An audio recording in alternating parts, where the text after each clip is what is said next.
Please pay attention as we provide safety instructions for today's journey to becoming the 1%.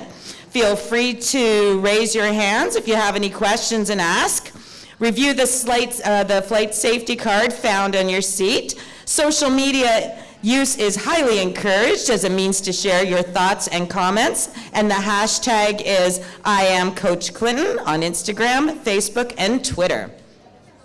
So your pilot today is Coach Clinton Ages.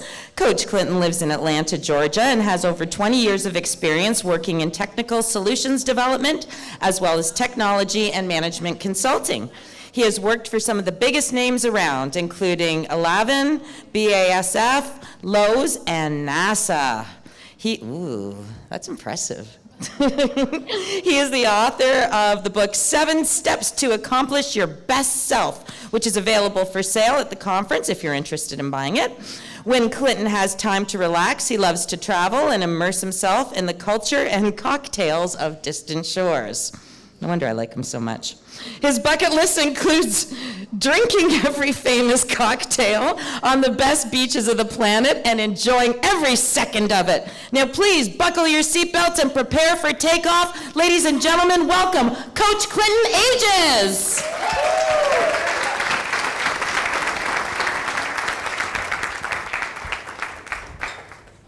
We're about it in sports, entertainment, politics, describing those who've gone beyond expectations to achieve what few others have. But what makes a person great? What takes them from average to being acclaimed by their peers? The answer? Determination, goal setting, and a great life coach.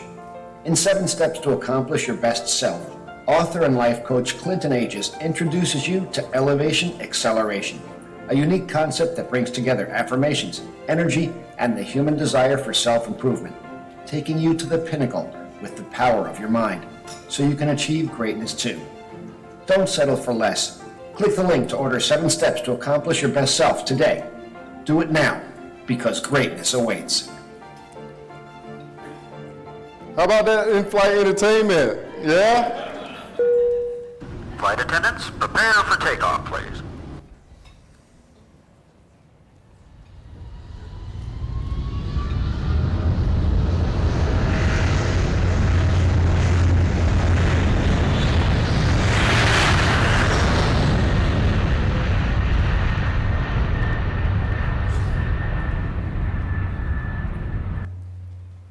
Welcome aboard.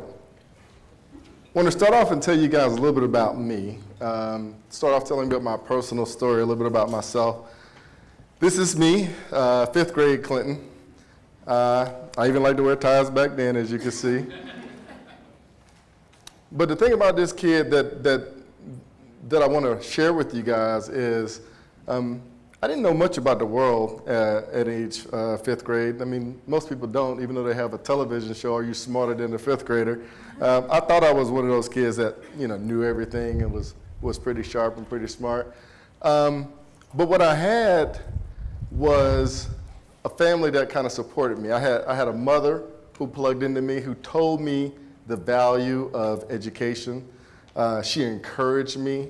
I come from a Christian home, so she prayed for me as well. I mean, her prayer for my life was that I be successful at everything I set my hand to do. And I've taken that and I've used that feedback and that positivity to kind of drive me. So not only did I have my mom helping me, influencing me, talking to me about, what it takes to be a good person, she also had my community. I had my church. I had people who always plugged into me, sewed into me, my teachers. I mean, I wasn't the best student in school. I was smart, but more smart-mouthed than anything else. And so, I had people who took the time to influence me, and that's been a great part of who I am and the guy that's standing in front of you today. What did I want to be in 5th grade? 5th grade, I wanted to be a doctor. I wanted to be a medical doctor. Why? My siblings, my brothers and sisters, they suffer from really bad asthma.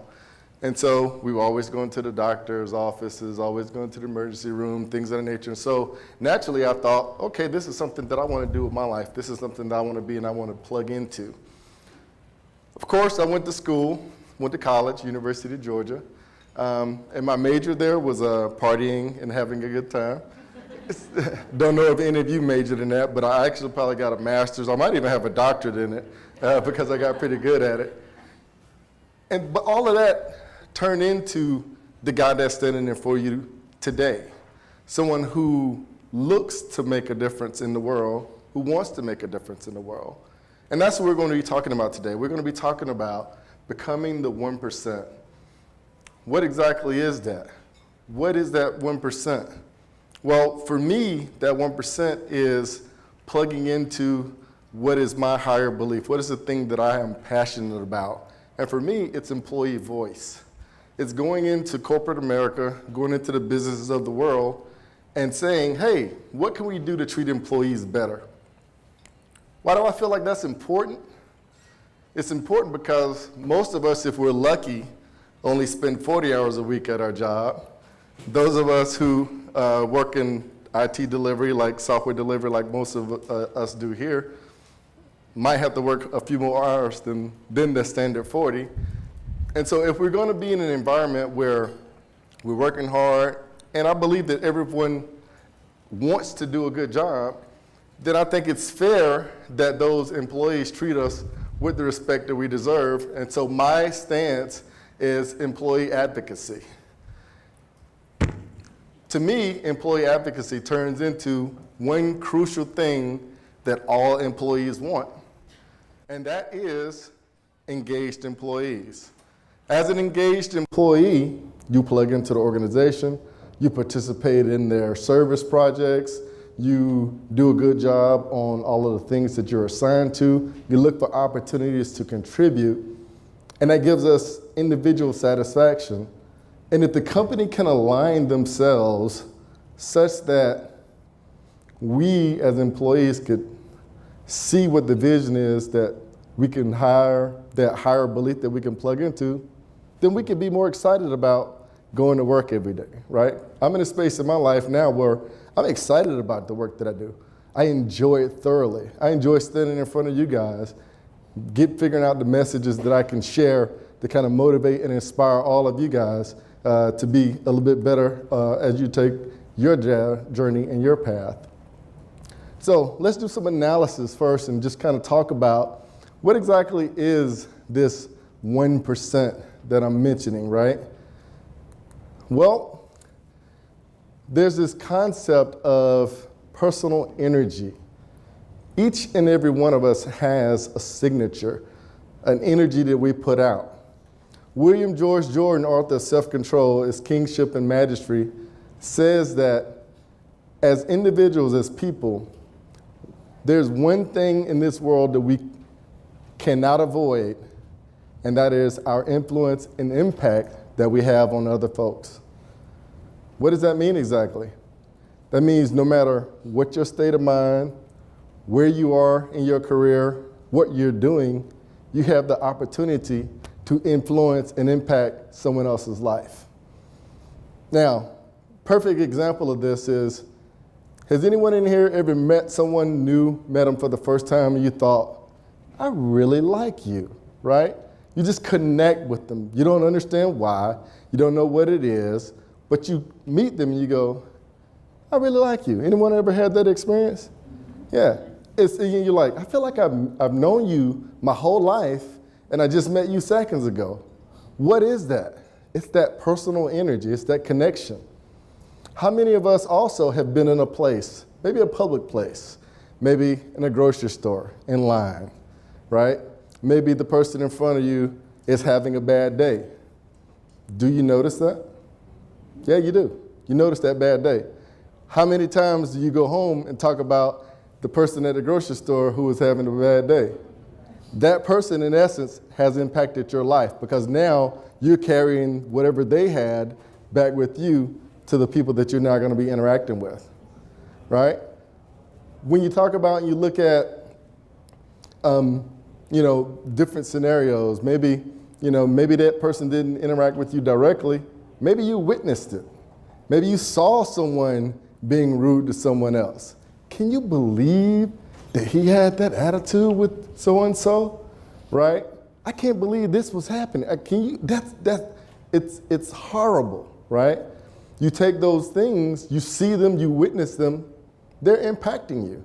That's evidence that no matter where you are and what you're doing, people around you have the ability to influence and impact all of the things that are going on in your life. So with that said, it's only responsible for us to understand that we have that impact, and then to look at how can we take ownership over that influence and an impact that we have with the purposes of making the world a better place.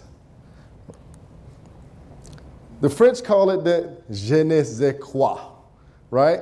It's that certain, like Austin Powers says, that certain, I don't know what, right? I mean, it's something about that person that you can connect with, you can identify with, and it's that thing is that personal energy. And so to all of you, understanding who you are, what your energy is, and how you relate to and connect with people. Job interviews. Everyone in here has had a job interview in their life, right? Some of them you feel like you nailed, some of them you feel like they tanked. Yeah? Anybody had one they feel like they just nailed it, they just rocked it? Oh man, I was killing it, right? In those instances, there's something that you're doing that allows you to propel the energy to make that person on the other side of the desk or on the telephone relate to you. What is that thing that you're doing? If you don't know, you should find out.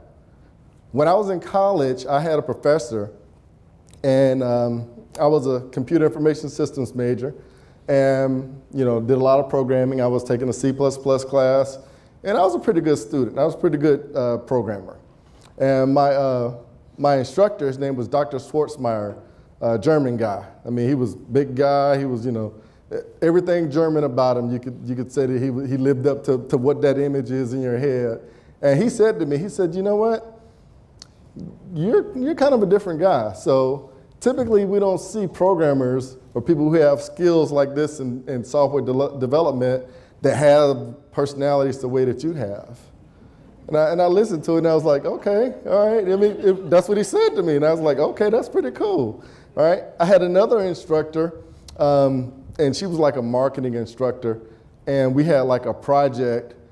And she came up to me and she said, you know what? You're very charming. And I thought, I don't really know, you're charming, you're gregarious. And I was thinking, no, okay, those are nice compliments. But I later came to find out that those are the things about my personality that draws people toward me.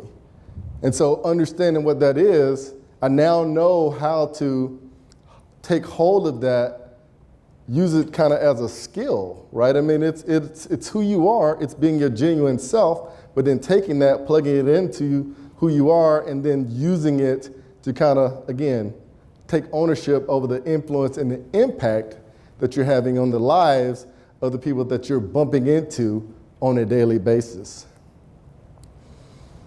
26 billion people. 26 billion people have lived in the history of the earth. That's a lot of people. Out of that 26 billion people,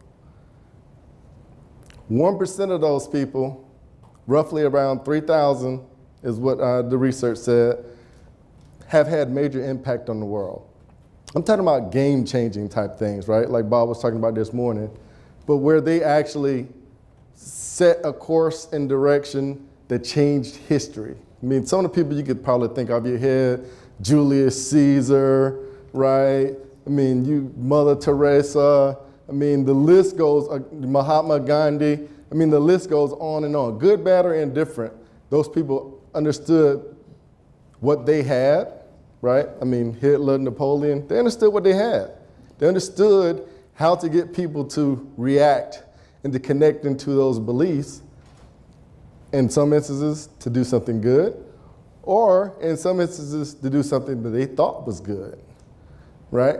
Because again, I don't think a lot of that a lot of the misplaced malice that happens in the world is all intentional. Some of it is just your worldview has been greatly distorted because of the things that you have experienced in your life. And so to you, I say, become a part of that 1%. Because what if, just what if, everyone in this room took and learned the thing that they are good at, identify a cause to plug into, and seek to make that change, to make that cause come to fruition. Like I said, for me, it's employee voice. It's going into America, going into these corporations, these companies, and talking about how do we change the mindset? How do we change how we manage people? How do we change how do we relate to folks? How do we change how we communicate? Because the way that things are going now, they're outdated. We're managed, all of us are knowledge workers, and we're all managed as if we are working on an assembly line. We've got timelines that we need to punch. We've got, deadlines that we need to meet. And again, that's great, but can you really put a timeline on how long it takes someone to think about something? Right? The pressure to get something done, right? Figure out the plan for the project. How do you decompose this, the work breakdown? Some of those things require clear thought, clear head, clear life, right? But we're not handled that way. We're handled as if it's a button, you can push it, and the requirements are going to come out on the other side. That's not true.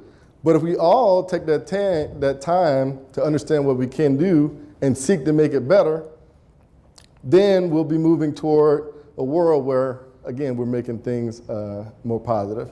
So this is a photograph of my children. This is from last year at this conference. I think some of you guys were here and maybe even met them. And so I take the message that my mother gave me and I pass it down to them. Had a conversation. I said, hey, what is it that you want to do with your life? What is it you want to be? How do you want to influence the world? What do you want to contribute? Those are things that are important, right? So many times we put ourselves in autopilot and just kind of move along. But in essence, we need to take the time to stop and think and focus. And if we haven't had the conversation with ourselves, have the conversation with others, just like I'm having the conversation with you right now. What is it that you need to do? What is it that you need to plug into? How can you make the world better? Starting with your home, your family, your community, your place of work. I mean, we have so much time that we can spend productively or not. All of it boils down to owning and taking ownership of the influence that you have, because believe it or not, each and every person in this room has influence. It's just a matter of you identifying where you want to channel that influence in order to make things better. Those 1%ers, what are some good examples of those 1%ers? I talked about them a little bit earlier, but I guess the main thing is just as I have a dream that my 4 little children will one day live in a nation where they will not be judged by the color of their skin, but by the content of their character. I have a dream today. Dr. Martin Luther King Jr., well known for his speaking ability, his ability to paint a picture, to describe the things that he wanted you to see, to convince people to change the way that they think. That's influence. He wasn't an elected politician. As a matter of fact, he didn't start off as Martin Luther King Jr. Well, I mean, I guess he was born as Martin Luther King Jr., but as a kid, you think he said, this is what I want to do with my life? Absolutely not. Do you think he had a lot of challenges as he was seeking to identify the social injustice that he wanted to correct? Absolutely he did. What are those characteristics that allow him to continue? We're going to talk about those a little bit later on in the session today. That's from the past. Here's someone from the present. I have rights. I have the right of education. I have the right to play. I have the right to sing. I have the right to talk. I have the right to go to market. I have the right to speak up. She's become the voice for girls around the world. In 2011, CNN interviewed Malala Yousafzai, a Pakistani girl who gained international headlines 2 years earlier for speaking out for girls' education through a blog she wrote under a pseudonym. When I see my name in the newspaper, I feel that, yeah, God has given this honor to me and I shall accept it. Malala's life changed forever on October 9th, 2012.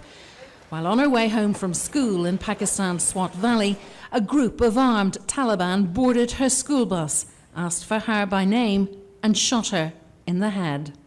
2 of her classmates were also wounded in the attack. But Malala's injuries were so severe, doctors didn't think she'd survive. She was airlifted to a military hospital in Peshawar, where she had surgery to remove the bullet lodged in her shoulder. From the UAE to Germany to the US, doctors from around the world offered to treat the young girl. But ultimately, Malala flew to the UK, where she continued treatment at Queen Elizabeth Hospital in Birmingham.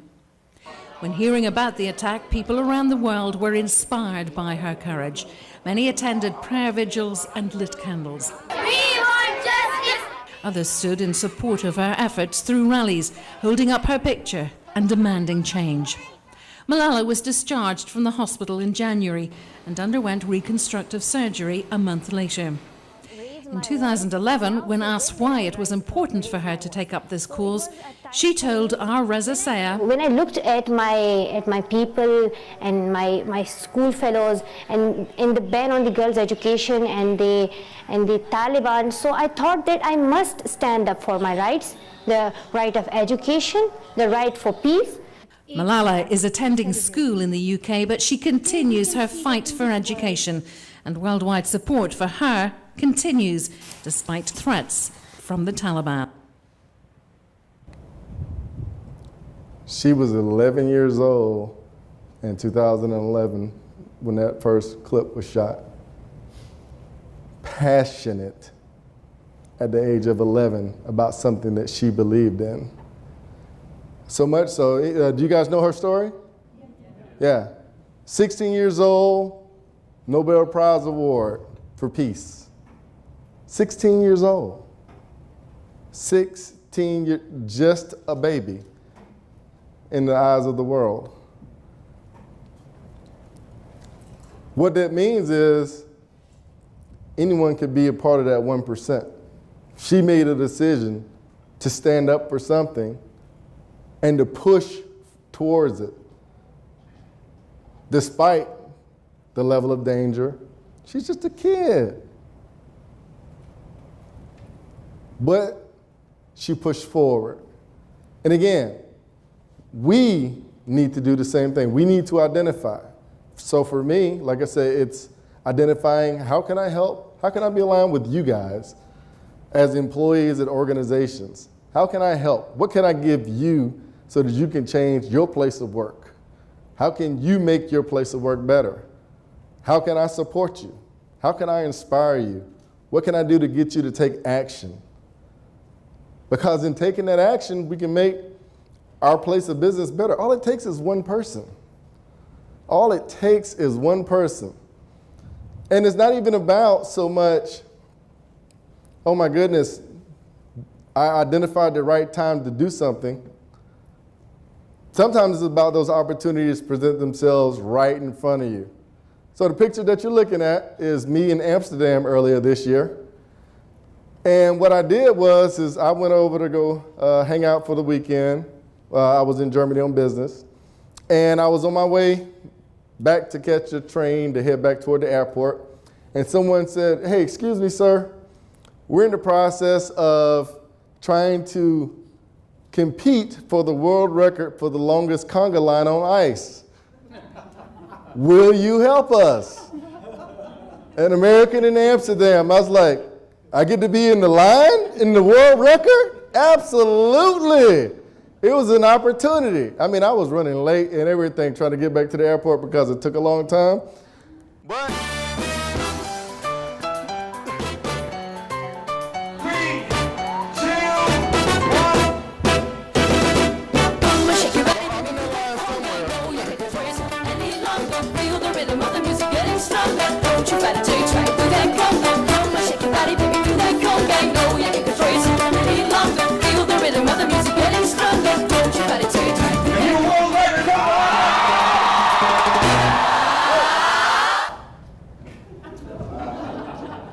opportunity presented itself to have a world record attached to my LinkedIn, and I jumped on it.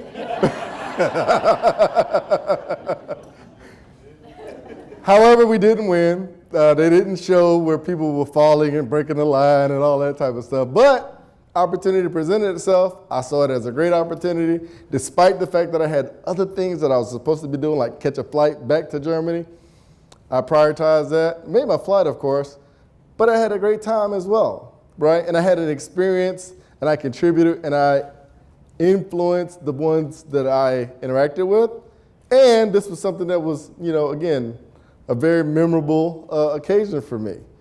So it's not about always you're pushing. Sometimes it could be that the opportunity walks up to you to contribute to making a change, and you deciding to take that opportunity, right?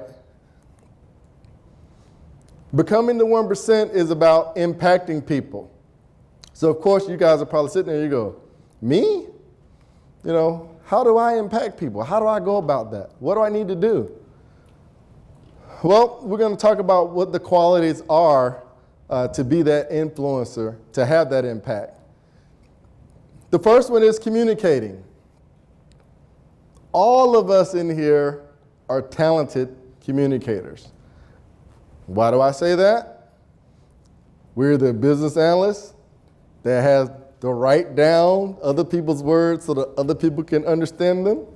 Or we're a project manager and we have to communicate the status. And sometimes we have to be very creative with those words as we're sharing them with the people that we're reported to, so that they don't have to treat us as if we're assembly line workers and they don't need us, right? So again, you have to be able to come up with charts, diagrams, graphs, all those types of things to kind of share other people's ideas or your own ideas. So a good influencer is someone who understands and plugs into the ability to communicate, is a good communicator. Number 2, reasoning.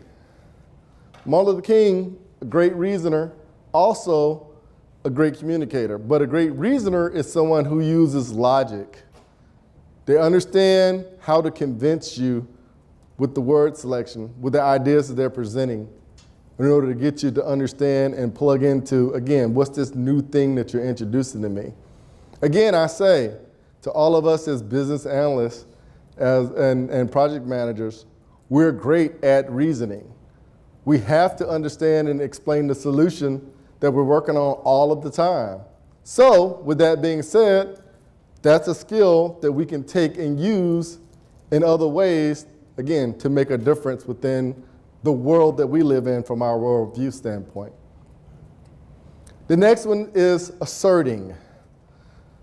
So this one is kind of project managers, definitely sometimes asserting.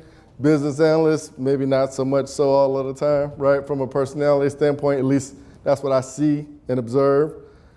But asserting is simply where you look at and you understand this is where we're trying to go, and you push people to get there, but you don't do it in a way that they feel like you're, not that nice, right? It's not letting go. It's still definitely being very diligent about what it is you're trying to accomplish, but it's not doing it in a way that you're going to offend or turn anyone off. So it's always staying connected. Bridging. Bridging is building consensus, connecting one land to another, right? So you think about a bridge, it goes over the river, connects this piece of land to this piece of land. That's what you do as a bridger. That sounds very familiar. Anybody heard of stakeholder management? Yes. Yeah, right? You're bridging all of the time. You're making sure that this person come together because, again, you're in the process of trying to accomplish something, which is a project. And so, again, skill that you already have that we can hone in on and use it in other ways to impact and improve the world around us, not just for project purposes. Next one is inspiring. Inspiring, finding the way to connect, making eye contact, having people believe, having people feel motivated to take action toward that belief. Something that, again, we should look at plug into and understand how we can use this. How can we inspire other people? Today, I am seeking to inspire and motivate you to take action. Relating. This is a good one. I love this photograph, right? I mean, both the lion and the zebra drinking out of the same stream. It's probably Photoshop, but I love it nonetheless. And what exactly is that? Relating is, again, let's let go of the differences that we have. Let's find the thing between us that's common. In this instance, the common thing was we're both thirsty. Now, if I was a zebra, I would finish before the lion and get a head start, right? But right now, it's cool. So I mean, that's what we need to look at. How can we take and say, hey, what's the thing that we both want, right? What is the thing that everyone wants, that we all want? In the employee workforce, I say that's engagement. Because again, as individuals, we want something to believe in. We seek it out, we crave it, we thirst for it. So if your employer gave it to you, you'd be more than happy to stay plugged in. Commitment. Commitment is not giving up. Malala, you saw the video. This young girl was shot in the head. She is still on her same message. She has not deviated at all. I think she should be 21 this year, I think next month in July. About to graduate from Oxford University in the UK. And she stays on task. She's committed. She's given it every ounce of run, every bit of what she has, because she believes that young girls should have the opportunity to have an education. And in today's climate, I don't even see why that's still something we have a conversation about, right? But she stands for that, beyond a shadow of a doubt, with nothing holding her back. Do you understand that if you put that amount of passion or energy into anything that you really want, you can see the change happen? It doesn't happen overnight. Believe it, it doesn't happen overnight. It takes time. But again, it's something that you can do if you stay committed to it. And then the last one is confidence. I can do whatever I want to put my mind toward to accomplish. What about you? Do you feel confident? Confidence is just, you need to be able to try it, learn from it, get better at it, and try it again. That's how you build up confidence. Build up confidence because you feel certain that you can accomplish something. Anything you do for the first time, you're not going to feel confident about it. But you should be confident in yourself, your ability, that you trust you, and again, that you can make the change that you're seeking to make. Believe me, it can happen. I've seen it in my own life, which is why I'm standing in front of you right now. I mean, years ago, I started out just, hey, I was a BA president. I was the president of the BA chapter in Atlanta, Georgia. Some of you may have even heard this story. So a few years ago, I decided I was a BA, and I was like, man, I want to make my career better, right? I was trying to get a promotion at work. I was an engaged employee, right? Trying to get a promotion at work. And they were like, hey, you're a senior business analyst. We don't know what you get a promotion to. Anybody ever had that? Do you want to be a project manager? No, that's not a promotion that I want, right? So what did I do? Me being the inquisitive individual that I am, I went to the internet. Internet has all the answers. And I did a search for what are some other companies hiring? What are some of the other roles that I can possibly grow into? And in doing that search, I ran across IIBA's website. And they had this, and you guys have probably already seen, they have all of the roles, the different roles like enterprise architect, business architect, all these different roles that the BA can turn into, BA practice lead, so on and so forth. And I was like, oh, this is awesome. And I was like, well, maybe I could take this to my employer and they can, this could be what I can get a promotion to. And then I thought, well, I just got finished doing a search across all of the job boards and different companies, big companies, and these titles didn't exist in any of those searches, right? And so I was like, okay, how do I make this happen? I said, even if I convince my employer to give me this title, if I go to another company, they'll just say, oh, you're just a senior business analyst, right? Because that's all they had. So what did I decide to do?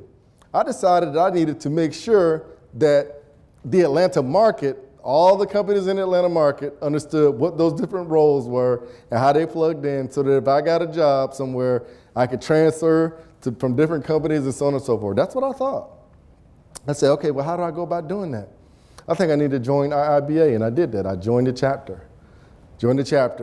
I hadn't been to a single solitary meeting, right? It's December, towards the end of the year. They had elections coming up in February. I was like, you know what? I think I want to run for an office. They had 3 that were available, as president, secretary, and treasurer. I was like, because they rotate 3 every 2 years. I was like, I think I'm gonna go for president. Never been to a chapter, didn't know anyone in the chapter. My registration was online. And so I showed up at the interest meeting. Hey, I'm interested in being president of the chapter. How do I run? Like, what's your name? Oh, okay, I'm Clinton Aegis, nice to meet you. Ran for president, won, served as president for 2 terms over the course of 4 years. And during that time, our chapter grew from, at the time that I joined, we had like 24 members. We grew to like 220. During that time, anybody was at BBC that year that our chapter actually won the award for professional development from IIBA International, right? We won the award for professional development under my leadership while I was the president. I took the influence that I knew I had, I used it to grow the chapter. It grew me as an individual, right? Being the president of a nonprofit like that. And it put me in a position where I started this whole career for coaching. And so I had the confidence that says that I can do it. And that's all that was necessary, right? At least in this particular instance. Sometimes you might have that confidence and sometimes it might not plug in or might not work out for you. But again, you need to be confident about it. Well, good day, ladies and gentlemen. Something like that. We're well aware of who's up to do. So I'm going to turn off the seatbelt sign at this time. So you're free to move about it. All right, so what are we going to do now? We're going to do a quick exercise. So you guys should have a boarding pass that you had in your bag. Each of those boarding passes, yes, so now you're free to move about the cabin. And so what we're going to do is, as you can see around the walls, numbers 1, 2, 3, 4, 5, 6, 7, 8, right? Go to the number on your boarding pass, and you are going to discuss very quickly with your groups someone who has influenced your life, who displays the characteristic that you're connected to.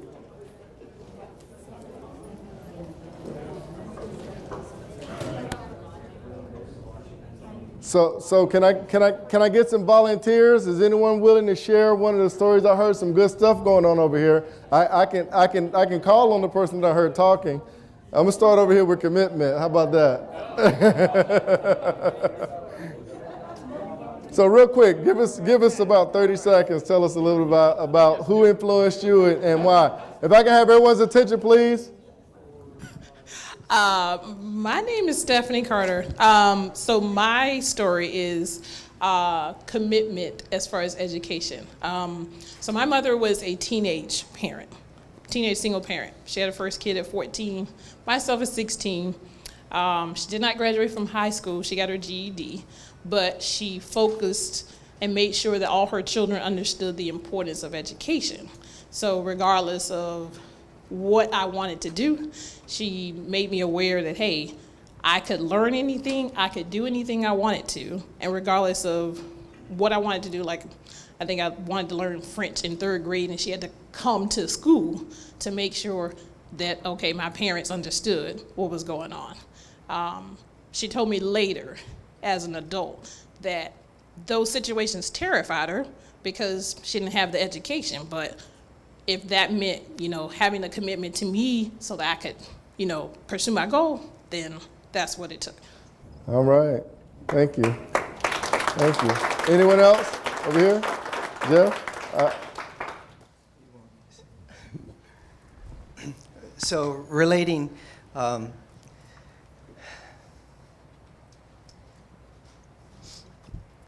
of a tough one for me. Take your time.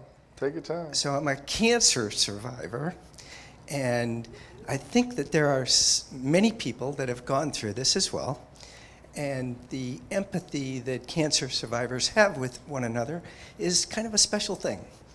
And that's maybe it. All right. Thank you for sharing that, Jeff. Thank you. That was very touching. Thank you.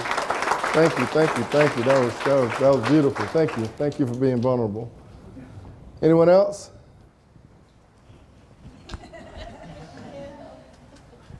Along the lines of the story of Malala, I had an opportunity to travel to Tanzania, where I helped a woman who spent 30 years of her life building a school for girls because they were Maasai girls.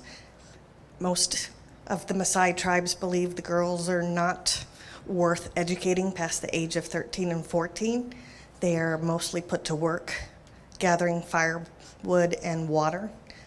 She spent 30 years traveling back and forth from the U.S. to develop an infrastructure and build a self-sustaining school that had their first graduating class this past summer. Awesome. Awesome. Awesome. Anyone else over here? Anyone? Yeah? Hi, my name's Holly. I'm a BA, and I used to work for a nonprofit called Feeding America. And one of my coworkers was a huge bridge. He reached out to different organizations regarding food waste. And so he kept it under wraps, but he ended up working with Starbucks. And so those single packaged food items like the sandwiches and the salads and things like that that they would throw away at the end of the night, he was able to convince them that our organization could partner with Starbucks in providing agencies to pick up that food, and so it wouldn't go to waste at the end of the night. And so, each person that gets that nutritious food was impacted, and he inspired other people within the organization and acted as a bridge between professional organizations and people. Awesome. So, this really touches my heart to hear and see. Is there anyone else? One last share before we continue? Anyone over here? Not like them, but okay. Return to your seats, please.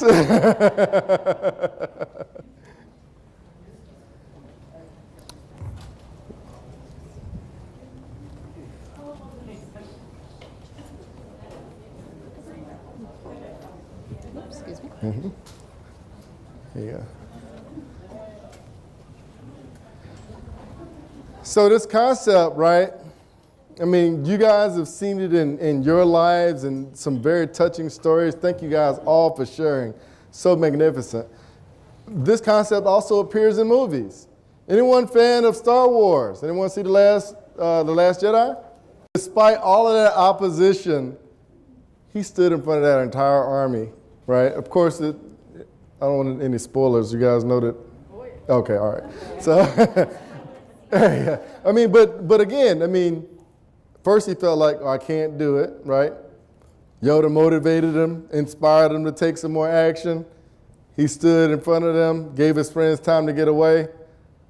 Again, the movies are giving us the example of what it takes, what that inspiration does. It causes us to do the things that we don't think we're capable of doing, right? Inspiring someone. Hopefully I can inspire you to do something that you don't feel like you're capable of doing. Making that change in your community, in your workplace, in the world around you, from your worldview. Yes, it will be like there's an elephant on your back. It is heavy. It is difficult, right? But I think it's something that, again, you can master the top, walking on the tightrope. It's possible. It's all possible. Which brings me to one of my most favorite poems of all time. You guys familiar with this poem, If? If by Rudyard Kipling. If you can keep your head when all about you are losing theirs and blaming it on you, if you can trust yourself when all men doubt you, but make allowances for their doubting too, if you can wait and not be tired by waiting, or being lied about, don't deal in lies, or being hated, don't give way to hating, and yet don't look too good, nor talk too wise. If you can dream and not make dreams your master, if you can think but not make thoughts your aim, if you can meet with triumph and disaster and treat the two impostors just the same, if you can bear to hear the truth you've spoken, twisted by knaves to make a trap for fools, or watch the things you give your life to broken and stoop and build them up with worn out tools. If you can make one heap of all your winnings and risk it on one turn of pitch and toss, and lose and start again at your beginnings, and never breathe a word about your loss. If you can force your heart and nerve and sinew to serve your turn long after they are gone, and so hold on till there's nothing in you except the will which says to them, hold on. If you can talk with crowds and keep your virtue, or walk with kings nor lose the common touch, if neither foe nor loving friend can hurt you, if all men count with you, but none too much, if you can fill the unforgiving minute with 60 seconds worth of distance run, yours is the earth and everything that's in it, and which is more, you can become the one.